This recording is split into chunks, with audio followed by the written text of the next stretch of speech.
MBC TV पक्षर आयोजित होगा शाला विश्वभाषा सम्मेलन पर बणई पदयात्रा अनुष्ठित होती। पदयात्रा को बणई उपजिलापाल प्रदीप डांग और बणई बीडीओ संतोष कुमार साहू और बणई विधायक लक्ष्मण मुंडा पताका देखाई पदयात्रार शुभारंभ करते। सर्वप्रथम एमबीसी टीवी चैनल को मुझे धन्यवाद देवी।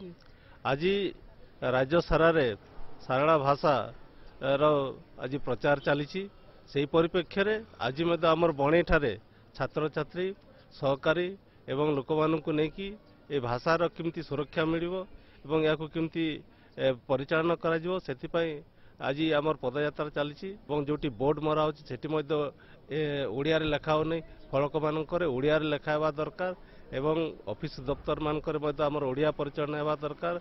मु प्रथमे आपणकर एमबीसी टीवी को धन्यवाद देवी ए भलिया गोटे कार्यक्रम हाथ को नहीं थिबारु। आज मु भी बहुत उत्साहित अच्छी कार्यक्रम में जोग देइथिबारु।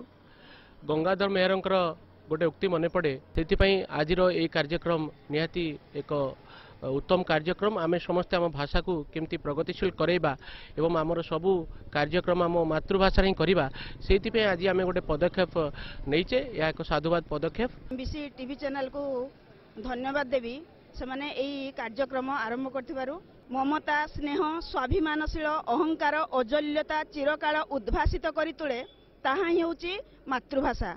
मु समस्त को ये जन देवाक चाहे जे आमे मातृभाषा को निंदा करबा अर्थ निजको निजे निंदा करबा। जो आज एमबीसी टीवी यही कार्यक्रम आरंभ करछि ताहा निश्चित भाव में स्वागत योग्य। देश को लेकर आज आम पाखे जो भाषा जो पदयात्रा तैयारी करा निश्चय स्वागत योग्य पदक्षेप मु निश्चय उत्साहित अच्छी। किंतु कथा प्रसंग में कहवाई चाहे जे आमको निजको निजे कहीं उत्साहित करने जेहेतु सचेतन करने भाषा आमको कहुच्छी आमे मु निश्चय ओडिशावासी यही चैनल माध्यम कहबी जे निज भाषा को समान जदि स्नेह करेंगे भल पाइबे एवं तार माने ताको अन्न को भल पाइबा निर्दर्शन देखेबे ताहले आमको कई सचेतन करेंगे। आमे समस्त निजको निजे सचेतन हो जाए मुझे आशा करुच्ची।